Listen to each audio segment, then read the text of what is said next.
The Mole Man has erupted out of a lava-filled fissure in the heart of New York City's financial district.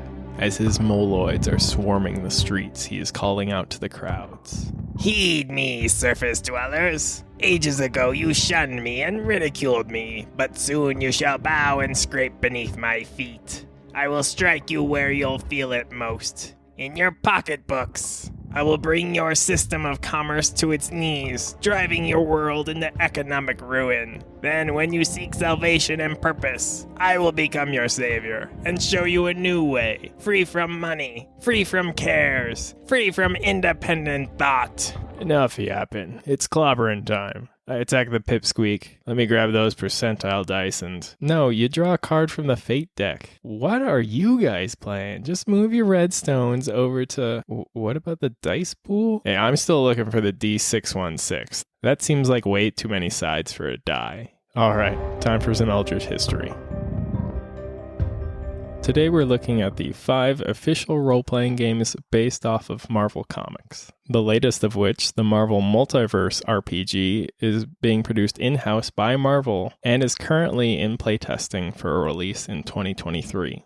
With more than half a century of producing comic books and over 20 years of dominating our cinemas with their cinematic universe, I don't know if I really have to introduce Marvel, but just in case, Marvel's responsible for such heroes as Spider-Man or Blade, groups like the Avengers and the X-Men, villains like Thanos, Doctor Doom, and Loki. And while they might be soaring through the sky or traveling to different realms, Marvel is renowned for making its characters down to earth and relatable. They're just as likely to be found stopping a mugger as they are to be saving the world from being consumed by Galactus or to be facing their own inner demons. Which means that Marvel is ripe for a role-playing game where you can inhabit such characters or create your own in this universe. Which is why there's been so many attempts to do so over the years. But without further ado, let's start at the beginning. The very first RPG based off Marvel was simply called Marvel Superheroes, and it was produced by TSR, the same company that had created Dungeons & Dragons. And they put out the Marvel Superheroes box set in 1984. It was designed by Jeff Grubb. This game had its own unique system, which revolved around feats, or function of exceptional ability or talent. Basically, whenever you were trying to do something heroic, something beyond the just normal everyday stuff, you'd roll this feat, which you'd roll percentile dice, so 2d10, and compare your result to the universal results table. This table was a cross-section of how good you were at trying to do something versus the likelihood of it working out. Once you compared your result to the table, if you landed in a white space, it meant you failed. But if you landed in a green, yellow, or red space, you'd generally succeed, which the colors could equate to a difficulty setting for it or some special effect, where normally if you get up to red, you'd do something extra special.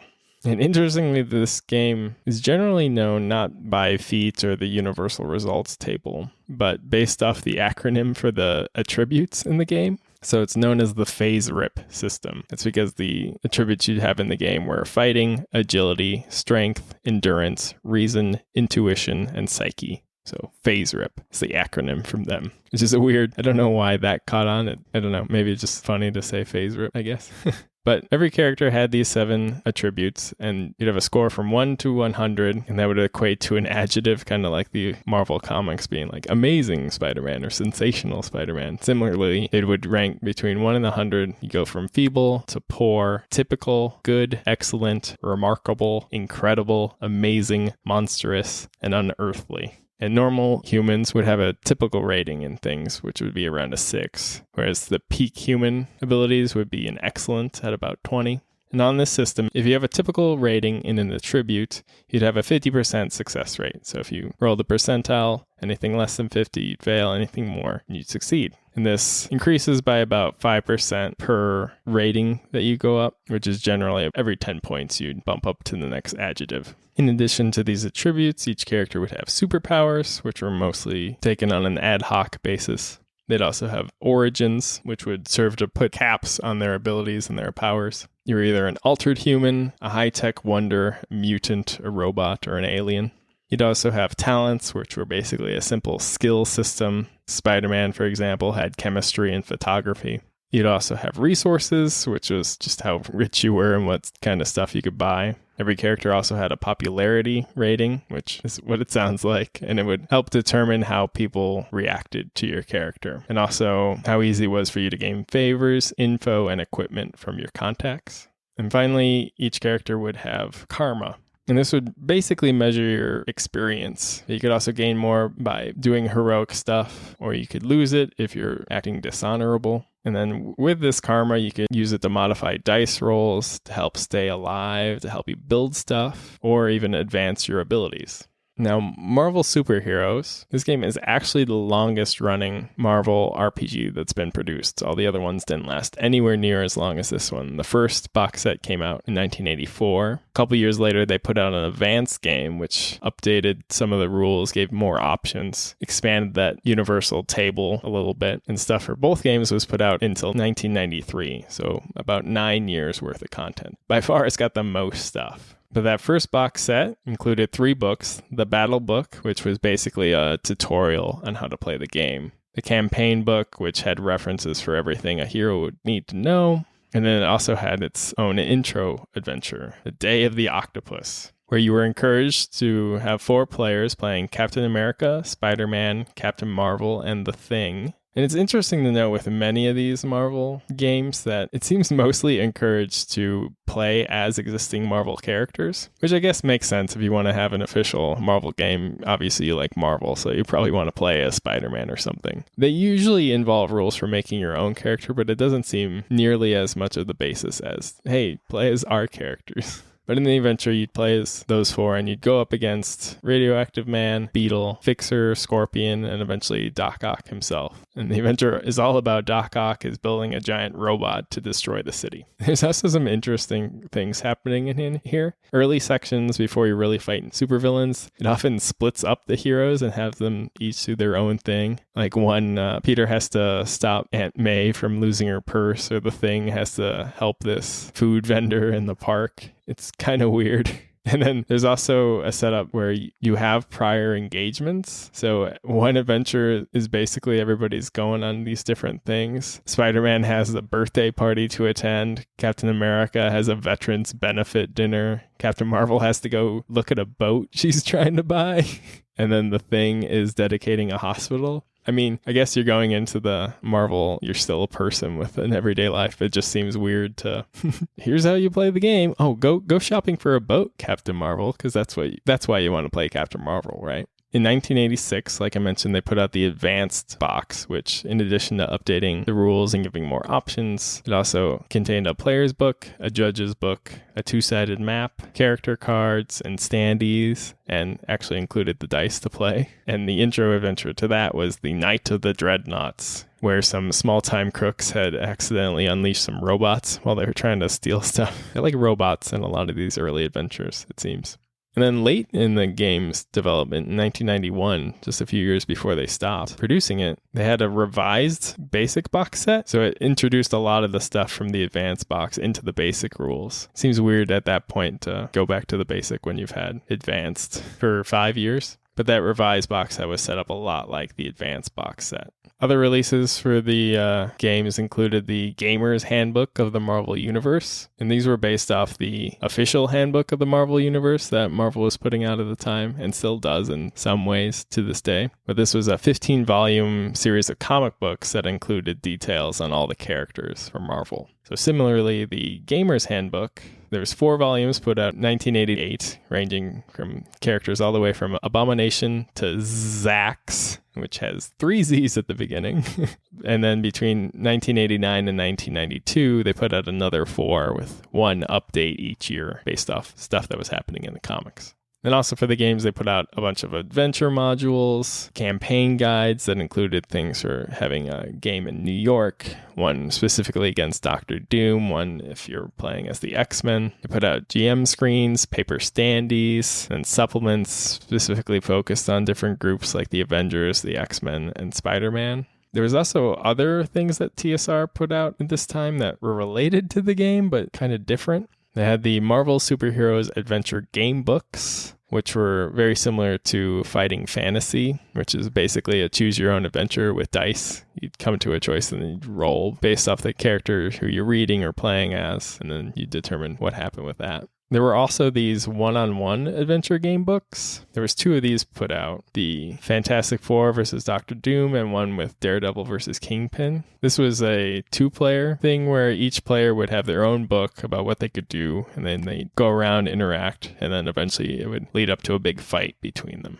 And also during this time, the D&D magazine Dragon also included a section called the Marvel File, which was all about other characters and stuff being added into the Marvel Superheroes game, which ran for quite a while. I haven't seen a very clear reason for why this game stopped being produced. I mean, it ran for almost a decade, so it must have been popular. People still play Marvel Superheroes to this day. There's still an active community online, which I'll leave a link to. The biggest critique I've seen of it is that it was a bit simple. The advanced game kind of helped with that, but still in general, it was seen more of a intro to RPGs or more aimed towards kids who were seen to read the comics. But it wasn't very rules heavy. Most stuff was just roll percentile versus a table, so you were not really getting into much crunch with the system. My guess would be that TSR, the company who made it, was just going through difficulties, which they were at this time. They made a couple of pretty bad mistakes, which led up to them being sold to Wizards of the Coast in 1997, so just a few years after this game stopped being produced. So my money would be on that had something to do with it, which is also backed up by the fact that the year after they were bought by Wizards of the Coast, they put out a new game because they still had the license, which leads to the second Marvel RPG, which was called the Marvel Superheroes Adventure Game, which was still under the TSR branding, even though Wizards of the Coast owned them at the time. And this was put out between 1998 and 2000 and was designed by Mike Selinker. And this game was actually based off the Saga system, which was a storytelling game designed for the Dragonlance 5th Age game. And they've pointed out that the flexibility of this game, especially with settings where plot, characters, and theme are key, aka Marvel. And then instead of dice, it actually used cards called the Fate deck, and that's how you'd resolve things. So in this adventure game, each character had 4 basic abilities, which were strength, intellect, agility, and willpower. And these were scored between 1 and 30 and coded between A and X. The scores are raw power, with 1 through 10 being a normal human, 11 through 20 being superhuman, such as Thor's strength, and 21 through 30 equaling cosmic abilities, such as Galactus. And then the codes on these are for the ability to use these practically. So you get a coding of A, B, C, D, or X. If you have a strength code of A, you're generally a better fighter than somebody with a lower code. Each character also had an edge, which is ranked between 0 and 5. This is how likely they'll have the edge over someone, or how experienced they were as a hero. 0 is reserved for minions or supporting characters. 1 was inexperienced characters, such as Jubilee from the X-Men. 2 would be experienced heroes, such as Hawkeye. 3 would be experts, like Iron Man. 4 are the best at what they do, like Captain America. And then 5 would be cosmic characters, so like the Watcher. Since it was a card-based system, each character would also have a hand size, usually between 3 and 6. And interestingly, you'd also pay out your damage points from your hand. So as you got hurt, you'd have less cards to determine how you could do stuff. And if you ran out of cards, you'd be knocked out. There are also skills, experience, and talents ranging from scientific aptitude to martial arts. There were over 100 of these. Each one was tied to one of the ability types. There was also more than 100 powers you could choose from in the game, which were modified by stunts, which were additional things your powers could achieve. And then players could also try to make up their own. And it was said if a character had done something in the comics, it was more likely to be a thing versus their example was Spider-Man probably couldn't hold up a whole crumbling building using just his webbing, which would be described in the game as a limit. These are codified limitations on what a power could be used for. Characters also had callings, hindrances, personalities, and histories, which were all used in some way for role-playing the character better. And of course, there was the Fate deck itself. So there were 96 cards. Each of them had a value from 1 to 9, which is added to your action ability or power, and then compared against a difficulty rating, which ranged from 0, which was an automatic, or 40, which was deemed as impossible. And when playing these cards, you could also have trumps, which if the ability suit of the card matched the ability that you were using for your action, you'd also be able to draw an extra card from the pile. And if that matched it, keep on going, so on and so forth. If the card's value was less than or equal to your character's edge, you could continue playing cards until one went over your edge value. So these were ways that you could possibly get to that 40 impossible challenge rating. Cards also had a character picture, which the narrator or game master can introduce on a whim when the cards are played. They'd also have a calling, which was used to influence heroes with that calling. These would be things along the line of you're a protector. So the narrator could say, oh, there's some innocent bystanders over there. You might want to go save them. Each card also had an aura, which could be positive, neutral, or negative, and the narrator could use these when determining an uncertain outcome instead of flipping a coin or something. It's like, oh, but it's positive, so it looks good. And as I mentioned, each card was one of 5 suits. So strength was green for the Hulk, agility, red with Spider-Man, intellect was blue, Mr. Fantastic, willpower, purple with Doctor Strange. And then there was also Doom cards, which were black with Doctor Doom. And when you played these, they'd go over to the narrator. And then at some point, they'd have to use these cards to increase difficulty against you. And the rules specifically say that the narrator has to use them all by the end of the game. Products for the adventure game included the original box set, which contained the Fate deck, a roster book with game details and biographies for 31 heroes and 19 villains, an instruction manual with how to play and make characters, then also an intro adventure called Shakedown, in which the Mole Man plans to kidnap the mutant Richter to power the Trembler, which is a machine that could summon lava-spouting earthquakes, and he wanted to attack the New York City Stock Exchange. And in the intro box, it also included rules for converting characters from the previous Marvel Superheroes role-playing game, as well as using the Marvel Super Dice, which was the dice game, and for using the Toy Biz action figures from the time in this kind of war game style. They'd say, oh, lay out this different terrain and stuff. And then if the toys had little rockets or something they could launch, like you could use those in the game and stuff. It's kind of interesting. They just wanted, if you have anything Marvel, you could play it, or buy more Marvel stuff to play this game with. Other releases for the game included roster and adventure books for the Avengers, Fantastic Four, and X-Men, and then Spider-Man also got his own adventure book, but no roster book, which the roster books were just detailing characters from the universe. Then there were a few other supplements too, including a guide to Marvel Earth, which was all about different locations from the comics, as well as Reed Richards' Guide to Everything, which had optional and expanded rules. And interestingly, this one was presented as a Ask Dr. Richards column that was apparently written in the Daily Bugle in Universe, which is a interesting choice. And the Marvel Superheroes adventure game was only produced between 1998 and 2000.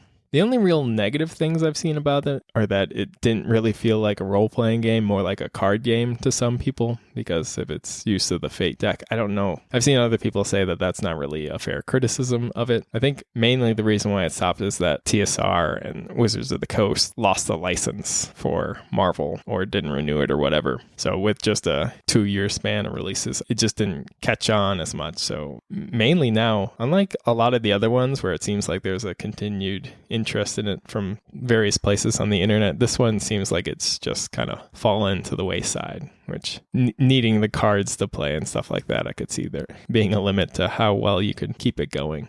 But with the rights for role-playing games reverting back to Marvel, in 2003 they decided to put out their own game called the Marvel Multiverse RPG. And this was designed by Dan Gelber, Jeffrey Simmons, and Evan Jones.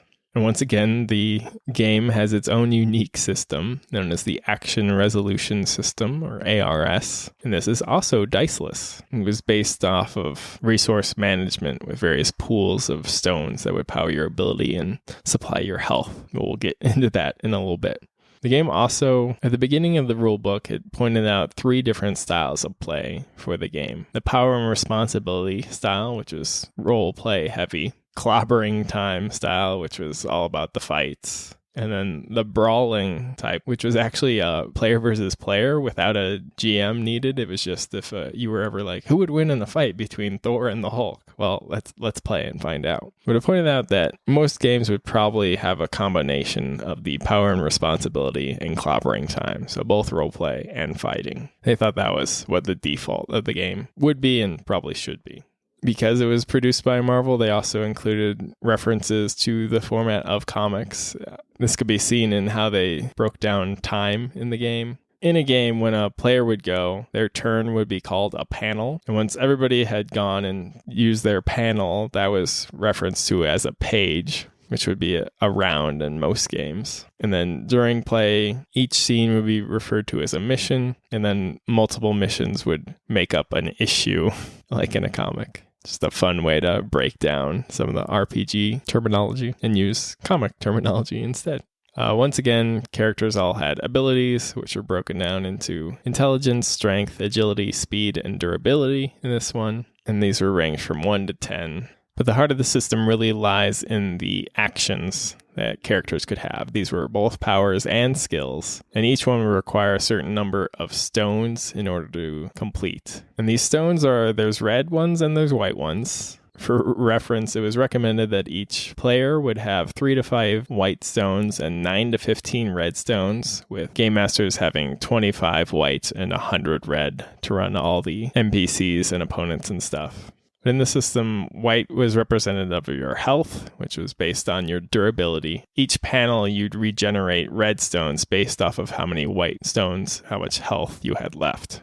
And instead of losing white stones when you get hurt, you can choose to be knocked out for a few rounds instead of taking that damage. And then these red stones were used for energy, so they'd power all your actions, like I mentioned earlier. And when you assign these stones to your actions and abilities, you compare it to the difficulty and resistance table. Difficulty, it was the minimum rank needed to attempt, so you'd have to be so good at an action or ability to even try to do it in that case. And then the resistance determined how many stones you'd have to invest in that ability in order to make it succeed. And sometimes the Game Master could just tell you, and other times it might be secret, like, oh, I don't know how hard it is to hit him, so I'm just going to hit him with all I got. And during character creations, you also use these stones. You'd get 40 creation stones to buy actions, your modifiers, and your abilities when you're making your own character. So the better you'd make them in strength, for example, the more stones you'd have to eat up. So the less powers or stuff you'd be able to buy. And when going through the game, you'd either run into just certain difficulty and resistance that the Game Master would set up, or if you were fighting an actual villain, you'd have to compare how much energy you put in versus how much they might have put in their defense, for example. And then any overlap between how hard you hit them and how hard they defended would result in damage if you did more to them than they were able to defend against. Products for the Marvel Universe game included the core rules, which had an intro adventure, which was We Live Here Too, in which a new drug called Renew that caused mutations in normal teenagers is hitting the street. I thought it was interesting that the first place they have the heroes look is they just have them go to a high school to see if they can find a drug dealer, essentially, at the high school. And then your main objectives are just to get this drug off the street before the Brotherhood of Evil Mutants can find it and try to make new evil mutants with it.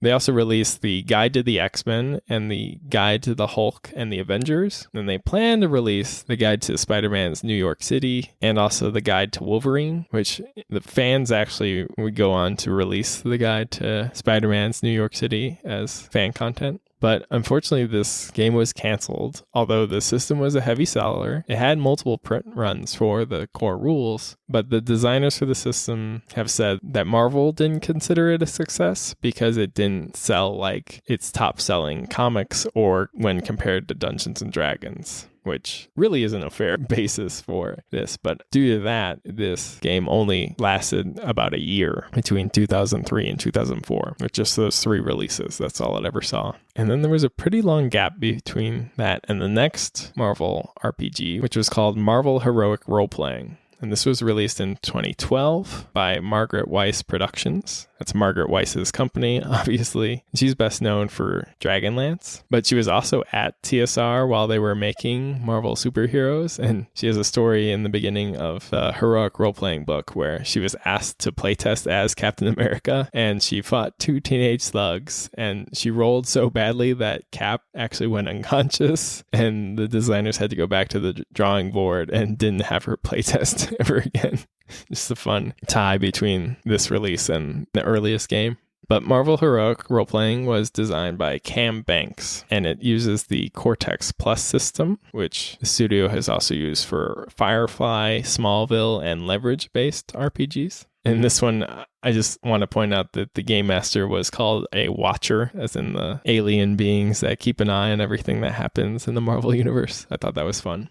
But the characters in this one each had a data file, which is essentially a character sheet, but it included affiliations, so how well they worked solo, with a buddy, or on a team. There were distinctions, which were defining facets of the character. This could be background, personality traits, or catchphrases even. They also had power sets, which were a package of amazing powers and special effects, special abilities they could use. Each character also had specialities, such as skills, contacts, knowledge, and training. There was also milestones, which were there to help guide the sorts of decisions that they would make when faced with meaningful choices. And it would also reward XP for going along with what would be important to the character that you're playing as.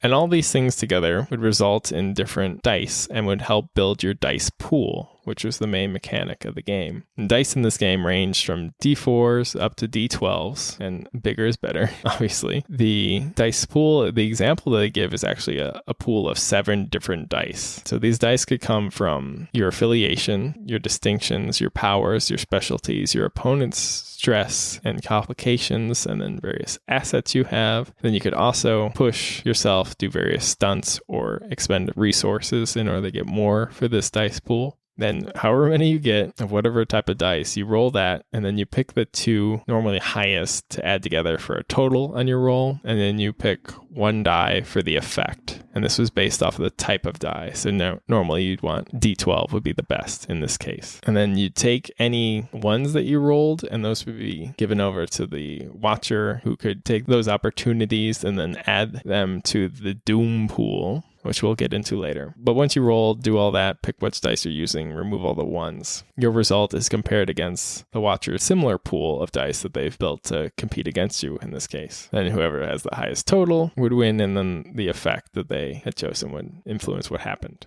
Then there were also plot points, which players could gain by having their characters' distinctions exploited. The Watcher would give you some if they took your ones and added them to their Doom pool, and then certain powers when you used them or didn't, they would give you access to plot points. And with plot points, you could add dice to your pool, you could use traits, stunts, and powers using them, and you could add to the total or to the effect of your dice pool roll.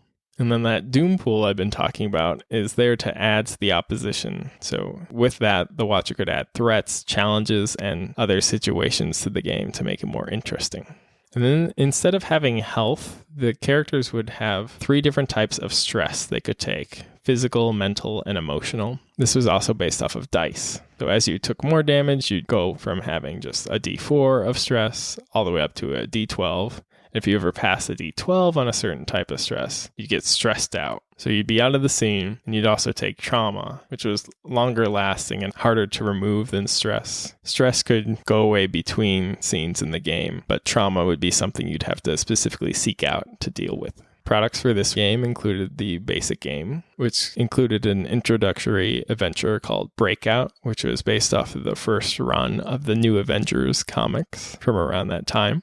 And they specifically made their releases as event-driven, so products were based off of major arcs, which included a premium release that included all the rules in it, or the Essentials release, which didn't have the rules in case you already had the basic rules. But these events included Civil War, with Captain America going against Iron Man. It included releases for the Young Avengers and Runaways, as well as one for the X-Men and one for the 50 States Initiative. The next event was going to be Annihilation, the cosmic entity, but this was only released as a PDF because they gave up the license. and which also meant that their next planned release, The Age of Apocalypse, was never produced. And although this game had great reception in the RPG sphere, it won gold for best rules and silver for the best game and product of the year at the 2012 Ennies. And then at 2013 Origins, it won best RPG and best supplement/adventure for the Civil War release. But despite being critically well received, they canceled it with a statement saying, "And in Marvel news, the economics of licensing a tie-in product is always something we have to weigh carefully. We brokered an admittedly ambitious license with Marvel. Our first event, Civil War, was successful and well received, but it didn't garner the level of sales necessary to sustain the rest of the line. We've learned from this and are taking a very different approach with the other licensed properties we're bringing out to you in the next 3 years. We believe we created a great game. Those of you that have supported us have been terrific, and we appreciate you. But unfortunately, we will not be bringing any new product out under the Marvel line." But much like Marvel superheroes, this game has an active fan community. I'll once again put a link down in the show notes, but they include character write-ups based off of even the shows and stuff that are currently releasing. And speaking of currently releasing, this brings us up to the present day with the current Marvel RPG called the Marvel Multiverse RPG. Once again, being produced by Marvel itself, being designed by Matt Forbeck, Mike Capps, and John Nee. And they've only put out the playtest document this year with a plan to release the core rulebook next year in 2023. Once again, we got a brand new system. This one's called the D616 system, which is a clever play on the Marvel universe being referred to as Universe 616 in the fiction. And unfortunately, that does not mean rolling a 616-sided die. Instead, you roll 3d6 with one specific die being referred to as the Marvel die, and then the other two just being normal d6s. If you roll a 1 on this Marvel die, it's considered a fantastic roll, and even if you fail what you're trying to do when everything's added up, something good will happen in your favor. Now, if you get the 1 on the Marvel die and 6s on the other 2 die, that's known as the ultimate fantastic roll, and whatever you were trying to do succeeds.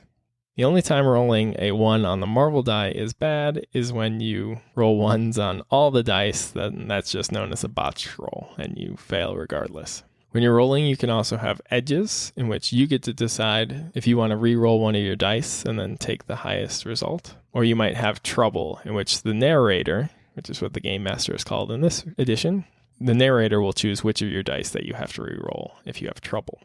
Now, once you roll all your dice and apply all your modifiers, you compare that against a target number, which itself can be modified by how difficult the thing you're trying to do is, and then what rank, what level, basically, you're playing as. And these numbers range anywhere between 8 and 40, which, as I'm sure you can do the math, with 3d6 you could only ever get to 18 based off the roll, so quite a bit of these could come from your modifiers that your character has going into it. And characters have different aspects, obviously. Their rank is the experience, training, and raw power that they have, essentially a level in most RPGs.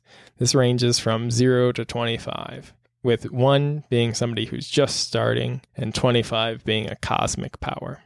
Characters also have archetypes, which is their style and strategy and how they use their powers. This archetype also determines the caps on ability scores, determines the action modifiers and defenses, damage, health, and focus that characters will have. And these archetypes are Blaster, who are fast but fragile. They're artillery, or glass cannons, basically. People like Hawkeye or Cyclops would be Blasters. Bruisers, who are large, tough, and strong. The tanks, they're Hulk, Colossus, or Juggernaut, would be Bruisers. Genius is an inventor, a strategist, and a manipulator. Somebody who outsmarts and outmaneuvers their opponents. People like Dr. Doom and Mr. Fantastic would be geniuses.